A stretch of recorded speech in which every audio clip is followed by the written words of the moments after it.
नमस्कार, सुप्रभात। आप देख रहे हैं खबर एचपी और समय हो चला है हिमाचल की 25 बड़ी खबरों को जानने का। तो आइए एक नजर डालते हैं 25 बड़ी खबरों पर फटाफट अंदाज में। इससे पहले यदि आप वीडियो को लाइक नहीं किए तो लाइक कर दीजिए और चैनल को सब्सक्राइब कर लीजिए।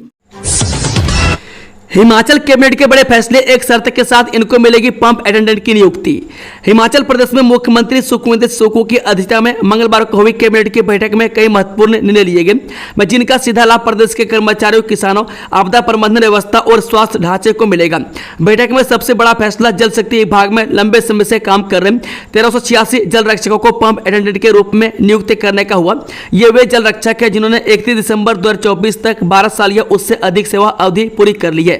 इसके साथ ही मंत्रिमंडल ने सेब खरीद को मंजूरी देने और भूकंप रोधी निर्माण कार्य अनिवार्य करने का फैसला भी लिया। हिमाचल सरकार ने दी बड़ी सौगात, निगम की बसों के किराए में मिलेगी 20% की छूट। जी, हिमाचल प्रदेश की सुक्खू सरकार ने हिमाचल पथ परिवहन निगम की बसों में सफर करने वाले यात्रियों के लिए बड़ी राहत की घोषणा की है। सरकार ने एक नई योजना की घोषणा की है, जिससे यात्रियों को HRTC बसों में 20% तक छूट मिलेगी। हिमाचल पथ परिवहन निगम और बस अड्डा प्रबंधन प्राधिकरण की निदेशक मंडल की बैठक में इस योजना को मंजूरी दी गई है। उप मुख्यमंत्री व परिवहन विभाग का जिम्मा संभाल रहे मुकेश अग्निहोत्री ने मंगलवार को HRTC और बस अड्डा प्रबंधन प्राधिकरण की निदेशक मंडल की बैठक की अध्यक्षता करते हुए बताया कि हिम बस प्लस नामक नई योजना के तहत HRTC की सभी बसों यानी कि वोल्वो सहित में सफर करने पर यात्रियों को 5% की सीधी छूट मिलेगी। पुलिस भर्ती के दौरान डॉप परीक्षण अनिवार्य, सरकारी कर्मचारियों को देना होगा शपथ पत्र। जी हां, मुख्यमंत्री सुखविंदर सुक्खू की अध्यक्षता में मंगलवार को कैबिनेट बैठक में पुलिस, सामाजिक न्याय एवं अधिकारिता तथा स्वास्थ्य विभागों ने हिमाचल प्रदेश में नशीली दवाओं के दुरुपयोग से निपटने के लिए उठाए जा रहे कदमों पर विस्तृत प्रस्तुतियां दी। उन्होंने कहा कि राज्य सरकार ने नशीली दवाओं के खतरे के प्रति शून्य सहिष्णुता की नीति अपनाई है और युवाओं को नशीली दवाओं के दुरुपयोग का शिकार होने से बचाने के लिए पूरी तरह प्रतिबद्ध है। उन्होंने राज्य के युवाओं को नशे की लत से बचाने के लिए नस्ली दवाओं के नेटवर्क को ध्वस्त करने हेतु समन्वित कार्रवाई की तत्काल आवश्यकता पर बल दिया। वह कैबिनेट ने पुलिस भर्ती के दौरान चिट्टा के लिए डॉप परीक्षण अनिवार्य करने का निर्णय लिया। इसके अलावा सभी नए सरकारी कर्मचारियों को यह पुष्टि करने वाला एक शपथ पत्र प्रस्तुत करना होगा कि वे चिट्टा का सेवन नहीं करते हैं। मुख्यमंत्री ने स्पष्ट किया कि नस्ली दवाओं से संबंधित गतिविधियों में शामिल पाए जाने वाले किसी भी सरकारी कर्मचारियों के खिलाफ कड़ी कार्रवाई की जाएगी। टीजीटी भर्ती के लिए आवेदन वीरवार तक, अभ्यर्थियों का आंकड़ा 65,000 पार 2 बार बढ़ चुकी है तिथि। जो टीजीटी भर्ती के 1937 पदों के लिए वीरवार तक आवेदन किए जा सकेंगे। अभी तक भर्ती के लिए 65,189 आवेदन आ चुके हैं। हिमाचल प्रदेश राज्य चयन आयोग द्वारा आयोजित टीजीटीएन के ट्रेड ग्रेजुएट टीचर भर्ती के लिए आवेदन प्रक्रिया अब अंतिम चरण में है। 31 जुलाई रात 11:59 तक अभ्यर्थी ऑनलाइन आवेदन कर सकते हैं। वहीं टीजीटी नॉन मेडिकल के लिए 14,087, टीजीटी आर्ट्स के लिए 38,629 और टीजीटी मेडिकल के लिए 11,937 आवेदन आ चुके हैं। मैं चयन आयोग इन वर्गों में क्रमशः 343, 437 और 169 पद भरने जा रहा है। मंडी में बादल फटने से फिर बर्फा कहर, 3 की मौत, मलबे में दबी कई गाड़ियां, तस्वीरें में देखें। हिमाचल प्रदेश के मंडी जिले में भारी बारिश ने फिर तबाही मचाई है। बादल फटने से इस बार मंडी शहर के विभिन्न स्थानों पर कहर बर्फा है। मंडी शहर के जेल रोड में 3 लोगों की पानी के तेज बहाव में बहने से मौत हो गई। एक महिला का शव मलबे में दबी गाड़ियों के बीच में फंसा हुआ था, जिसे कड़ी मशक्कत के बाद बाहर निकाल लिया गया। मृतकों में महिला, उसका बेटा और देवर शामिल है, जबकि महिला का पति घायल हो गया। मलबे में फंसे कई लोगों को खिड़कियां तोड़कर बाहर निकाला गया। मंडी सदर क्षेत्र के सभी शिक्षण संस्थान मंगलवार को बंद रखे गए। बादल फटने के बाद आई बाढ़ में 100 से अधिक गाड़ियां, बाइक, स्कूटी, ऑटो मलबे में दब गए और कुछ बह गए। भारी बारिश ने शहर के जेल रोड, जोनल अस्पताल और सैन मोहल्ले में रात 3 बजे के बाद खूब कहर बरपाया। 50 से ज्यादा घरों और दुकानों में पानी और मलबा घुस गया। दहशत में लोगों को रात को ही घर छोड़कर दूसरी जगहों में शरण लेनी पड़ी। में सबसे ज्यादा जान माल का नुकसान जेल रोड में हुआ। मैं पुलिस विभाग, NDRF, होमगार्ड और अग्निशमन विभाग की टीमों की ओर से बचाव एवं राहत कार्य चलाया जा रहा है। चंबा किन्नौर में छात्रावासों का केंद्रीय शिक्षा मंत्री धर्मेंद्र प्रधान ने किया वर्चुअल शिलान्यास। राष्ट्रीय शिक्षा नीति 2020 के 5 वर्ष पूर्ण होने के उपलक्ष्य में मंगलवार को भारत मंडपम नई दिल्ली में अखिल भारतीय शिक्षा समागम 2025 के दौरान देश भर में विभिन्न शैक्षिक परिसरों के उद्घाटन और शिलान्यास कार्यक्रम हुए। इस अवसर पर केंद्रीय शिक्षा मंत्री धर्मेंद्र प्रधान ने चंबा और किन्नौर में प्रधानमंत्री जनजातीय उन्नत ग्राम अभियान योजना में बनने वाले छात्रावासों का वर्चुअल शिलान्यास किया। शिक्षा मंत्री रोहित ठाकुर और समग्र शिक्षा के राज्य निदेशक राजेश शर्मा उपस्थित रहे। स्कूलों में अब स्थानीय बोली में भी होगी बातचीत। महीने के अंतिम शनिवार होगी आधे घंटे की विशेष गतिविधि। हिमाचल प्रदेश के स्कूलों में अब स्थानीय बोली में भी बातचीत होगी। माह के आखिरी शनिवार को बैग फ्री डे के दौरान इसको लेकर आधे घंटे की विशेष गतिविधियां स्कूलों में होंगी। स्थानीय भाषा और लोक संस्कृति को बढ़ावा देने के लिए शिक्षा विभाग ने यह फैसला किया है। मैं स्कूल शिक्षा निदेशक आशीष कोहली की ओर से सभी जिला उप निदेशकों को इस संदर्भ में पत्र जारी किया गया। बता दें कि राष्ट्रीय शिक्षा नीति 2020 का पालन करते हुए हिमाचल प्रदेश सरकार ने स्कूलों में भाषाई विविधता और सांस्कृतिक एकीकरण को बढ़ावा देने के लिए यह नई पहल शुरू करने का निर्णय लिया है। हिमाचल सरकार ने शून्य विद्यार्थी संख्या वाले 100 प्राइमरी मिडिल स्कूल किए बंद, 120 को किया मर्ज। हिमाचल प्रदेश सरकार ने विद्यार्थियों की शून्य संख्या वाले 72 प्राइमरी और 28 मिडिल स्कूल को बंद कर दिए। वे 5 या इससे कम विद्यार्थियों की संख्या वाले 120 प्राइमरी स्कूल नजदीकी शिक्षण संस्थानों में मर्ज किए गए। राज्य मंत्रिमंडल की मंजूरी के बाद शिक्षा विभाग ने मंगलवार को इस बाबत अधिसूचना जारी की। कुछ माह पूर्व हुई मंत्रिमंडल की बैठक में इस प्रस्ताव को सैद्धांतिक मंजूरी देते हुए मुख्यमंत्री सुखविंदर सिंह सुक्खू और शिक्षा मंत्री रोहित ठाकुर को अंतिम फैसला लेने के लिए अधिकृत किया था। अब मुख्यमंत्री से प्रस्ताव मंजूरी होते ही शिक्षा सचिव ने स्कूलों को बंद और मर्ज करने की अधिसूचनाएं जारी कर दी है। हिमाचल कैबिनेट के बड़े फैसले। चुनाव अधिसूचित होने के बाद अब मतदाता सूची में नहीं होगा बदलाव। जिस शहरी निकायों के चुनाव अधिसूचित होने के बाद अब मतदाता सूचियों में कोई परिवर्तन नहीं होगा। प्रदेश सरकार ने मंत्रिमंडल की बैठक में हिमाचल प्रदेश नगर पालिका चुनाव नियम 2015 में संशोधन को स्वीकृति दी गई। ऐसे में अब चुनाव अधिसूचित के बाद न तो मतदाता सूचियों में नाम जुड़ेगा और न ही नाम को हटाया जा सकेगा। नियम 9 में वार्डों के अंतिम प्रकाशन के लिए एक मानक प्रारूप लागू किया गया। इसके अतिरिक्त नियम 35 क्लॉज 3 में संशोधन कर चुनाव कार्यक्रम अधिसूचित करने का अधिकार अब उपायुक्त के बजाय राज्य चुनाव आयोग को दिया गया है। किसानों बागवानों ने किया सचिवालय का घेराव, बैरिकेड उठाकर फेंके, पुलिस से धक्का मुक्की। जाने पूरी जानकारी। हिमाचल किसान सभा व सेब उत्पादक संघ के बैनर तले किसानों व बागवानों ने मंगलवार को सचिवालय का घेराव किया। जमीन से बेदखली व घरों की तालाबंदी पर रोक लगाने और मालिकाना हक की मांग को लेकर किसान बागवानों ने टोलैंड से सचिवालय तक रैली निकाली। इसके बाद सचिवालय के पास चक्का जाम कर दिया। सरकार के खिलाफ जमकर नारेबाजी की। बाद में मुख्यमंत्री सुक्खू ने उनसे मिलने पहुंचे। प्रतिनिधिमंडल को आश्वासन दिया कि सेब उत्पादकों के हितों की रक्षा के लिए सरकार प्रतिबद्ध है। बड़े और मध्यम औद्योगिक उपभोक्ताओं से बिजली शुल्क 16.5% से अधिक नहीं वसूला जाएगा। हिमाचल प्रदेश हाईकोर्ट ने लक्ष्मी स्टोन क्रशर की ओर से दायर याचिका पर सुनवाई करते हुए बड़े और मध्यम औद्योगिक उपभोक्ताओं से बिजली की बढ़ी हुई दरें वसूलने पर अंतिम रोक लगा दी है। न्यायाधीश विवेक सिंह ठाकुर और न्यायाधीश सुशील कुकरेजा की खंडपीठ ने यह आदेश हिमाचल प्रदेश बिजली शुल्क अधिनियम 2009 की धारा 11 की उप धारा 2 के उल्लंघन करने पर दिए हैं। अदालत ने प्रतिवादियों को विस्तृत जवाब दायर करने को कहा। मामले की अगली सुनवाई 28 अगस्त को होगी। खंडपीठ ने सुनवाई के दौरान पाया कि 11% से 25% और फिर 37.5% तक की वृद्धि प्रथम दृष्टया अधिनियम की धारा 11 की उप धारा 2 के विपरीत प्रतीत होती है। कोर्ट ने राज्य सरकार और विद्युत बोर्ड लिमिटेड को मध्यम और बड़े उद्योगों से 16.5% से अधिक बिजली शुल्क एकत्र करने से रोक दिया है। सरकार ने उठाया सख्त कदम। भर्ती परीक्षा में नकल करते पकड़े जाने पर होगी 3 साल की जेल। हिमाचल प्रदेश सरकार ने भर्ती परीक्षा में नकल और पेपर लीक जैसे घोटालों पर रोक लगाने के लिए बड़ा कदम उठाया है। राजस्व मंत्री जगत सिंह नेगी ने बताया कि मंत्रिमंडल ने एक अहम विधेयक को मंजूरी दी है, जिसमें नकल करवाने और पेपर लीक में शामिल लोगों को 3 साल तक की सजा देने का प्रावधान किया गया। विधेयक आगामी मानसून सत्र में विधानसभा में पेश किया जाएगा। यह कदम प्रदेश में कर्मचारी चयन आयोग हमीरपुर जैसे संस्थानों में हुए पेपर लीक मामलों के मद्देनजर उठाया जा रहा है। बिल का उद्देश्य चयन परीक्षाओं में पारदर्शिता लाना और युवाओं के भविष्य से खिलवाड़ करने वालों पर कड़ा शिकंजा कसना है। पिछले कुछ वर्षों में राज्य में विभिन्न प्रतियोगी परीक्षाओं में पेपर लीक और संगठित नकल के कई मामले सामने आए हैं, जिससे लाखों अभ्यर्थियों का भविष्य प्रभावित हुआ। सरकार के फैसलों को युवाओं और शिक्षा क्षेत्र में पारदर्शिता की दिशा में अहम माना जा रहा है। बीबीएमबी परियोजनाओं से लंबित वसूली मामले में सुप्रीम कोर्ट में आज होगी सुनवाई। बीबीएमबी परियोजनाओं से 14 वर्षों से लंबित ऊर्जा बकाये की वसूली के लिए मंगलवार को सुप्रीम कोर्ट में सुनवाई होगी। 29 जुलाई को न्यायमूर्ति जेके महेश्वरी और न्यायमूर्ति विजय बिश्नोई की पीठ के समक्ष सुनवाई के लिए यह मामला सूचीबद्ध है।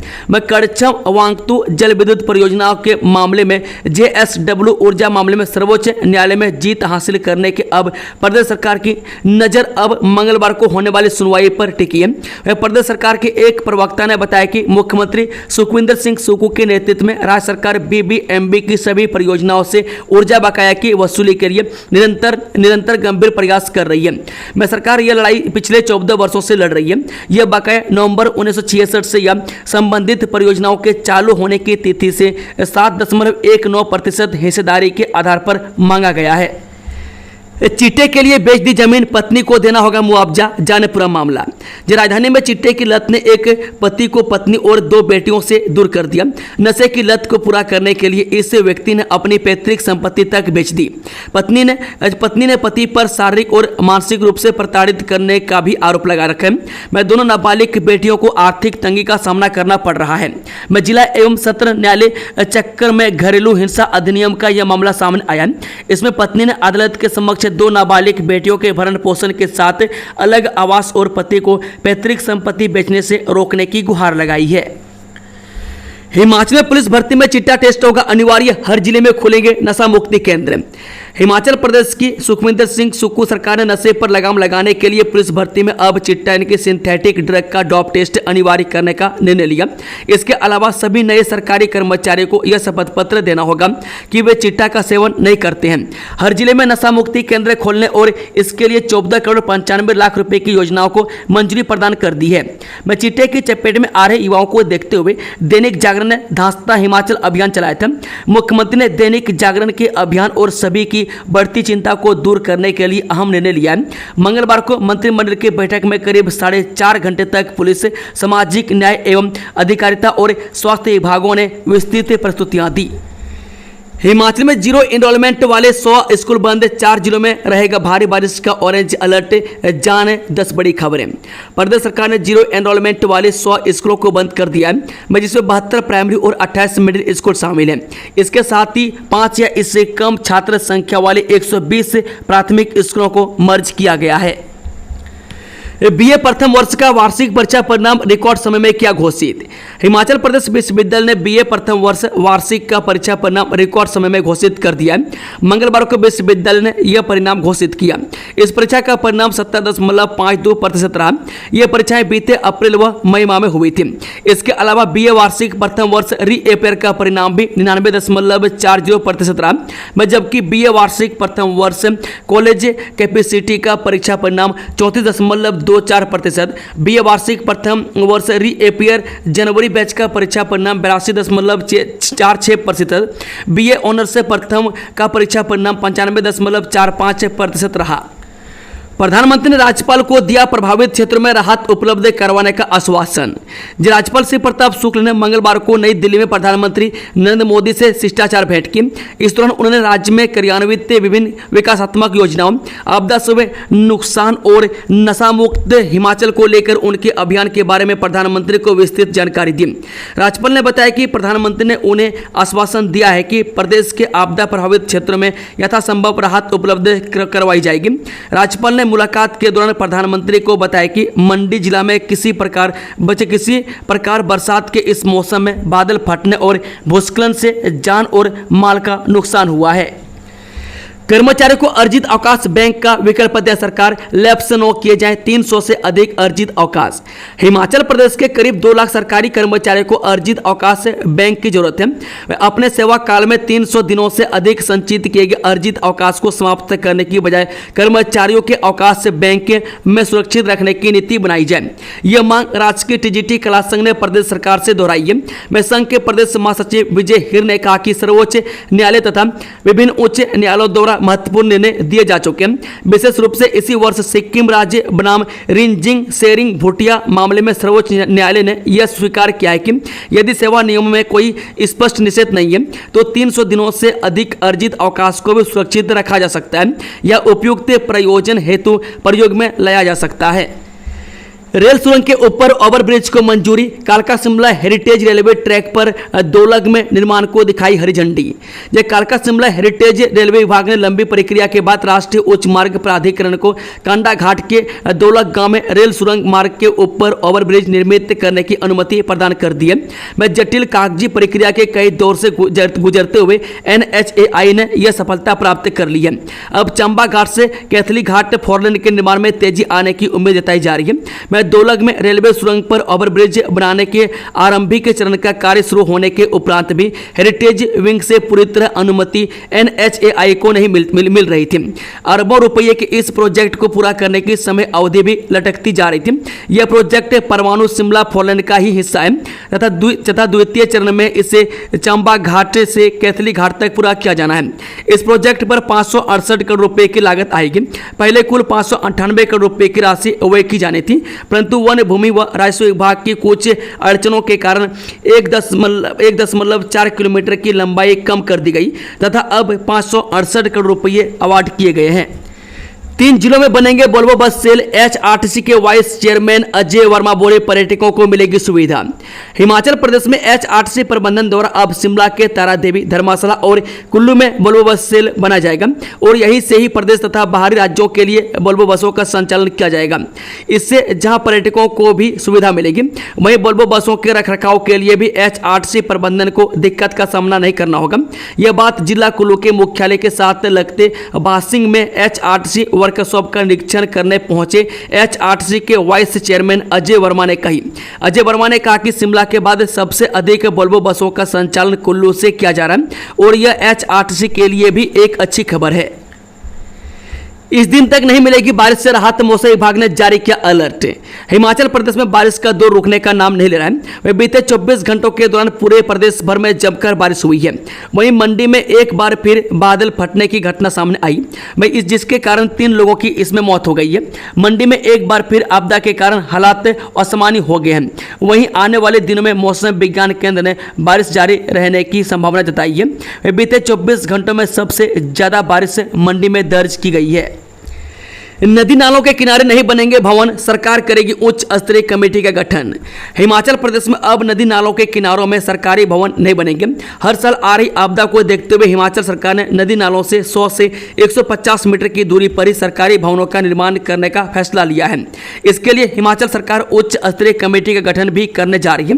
यही नहीं, जिन लोगों ने नदी नालों किनारों पर भवन बनाए हैं उसके लिए भी सरकार कमेटी बनाने जा रही है।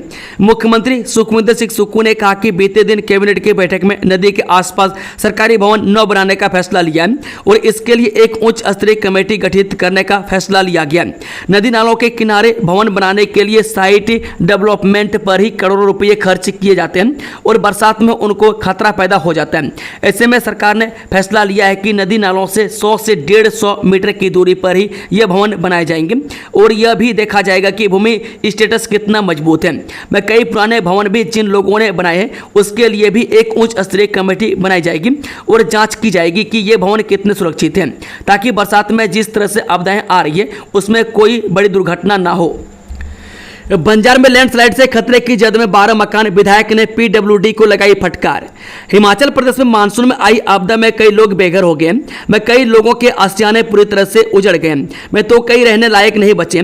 वहीं कई घरों पर लगातार खतरा मंडरा रहा है। ऐसा ही हाल कुल्लू जिले के उपमंडल बंजार में भी है। बंजार बाईपास सड़क मार्ग पर हाल ही में भारी बारिश के चलते कई जगहों पर भारी लैंडस्लाइड हुआ है। लैंडस्लाइड के चलते यहाँ पर न सिर्फ यातायात बाधित हुआ है बल्कि सड़क किनारे बसे 12 घरों पर भी खतरा मंडरा रहा है। इन मकानों पर कभी भी ढह जाने का खतरा मंडरा रहा है। दोस्तों, खबरों का सिलसिला समाप्त होता है। अगर जानकारी पसंद आई हो तो वीडियो को लाइक शेयर, चैनल को सब्सक्राइब जरूर से जरूर कर लें और कमेंट बॉक्स में अपना फीडबैक देना ना भूलें। Thank you, all the best. जय हिंद, जय हिमाचल।